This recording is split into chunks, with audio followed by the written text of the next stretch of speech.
Uncle হর্ডি। Uncle হর্ডিকে আমরা হয়তো খুব শীঘ্রই ডব্লিউডব্লিউতে দেখতে পাবো, কেননা ব্রে হোয়াইট ডব্লিউডব্লিউতে চলে যাওয়ার পর আমরা সবাই জানি ব্রে হোয়াইট না ফেরার দেশে চলে গেছে, এবং ব্রে হোয়াইট চলে যাওয়ার পর ডব্লিউডব্লিউতে কোনো ভৌতিক ক্যারেক্টার নেই, ভয়ঙ্কর কোনো ক্যারেক্টার নেই। সেই ক্যারেক্টারটিকে চলমান রাখার জন্য হয়তো আঙ্কেল হর্ডিকে আমরা ডব্লিউডব্লিউতে আবার দেখতে পাবো, এবং খুব শীঘ্রই হয়তো আঙ্কেল হর্ডি ডব্লিউডব্লিউতে ব্যাক করবে, এবং সাথে কে কে তাকে এখনো সঠিকভাবে জানা যায়নি। তবে লাস্ট স্ম্যাকডাউনে কিছু কিছু মুহূর্ত আমরা দেখতে পেয়েছি, যার ধরন আমরা বুঝতে পেরেছি যে অবশ্যই আঙ্কেল হর্ডি খুব শীঘ্রই ডব্লিউডব্লিউতে ব্যাক করবে। ডেমিয়ান প্রিস্ট এন্ড ফিন বেলরের হয়তো ব্রেকআপ হয়ে যাবে, এবং এরপর থেকে আমরা দেখতে পাবো ডেমন বেলারকে, ডেমন বেলারের আগের রূপকে, যে ক্যারেক্টারটি ছিল কিছুটা ভৌতিক ক্যারেক্টারের মতো, এবং সেই ক্যারেক্টারে সে অনেক ভালো ভালো ম্যাচ খেলেছি।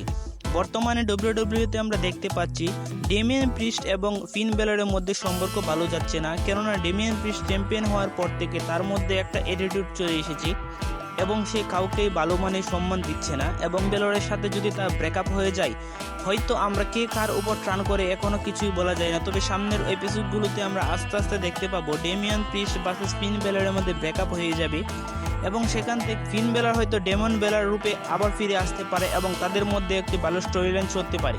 আজকের ভিডিও এই পর্যন্তই। আমাদের চ্যানেলে নতুন হয়ে থাকলে অবশ্যই চ্যানেলটিকে লাইক, কমেন্ট এবং সাবস্ক্রাইব করে পাশে থাকবেন। ধন্যবাদ সবাইকে।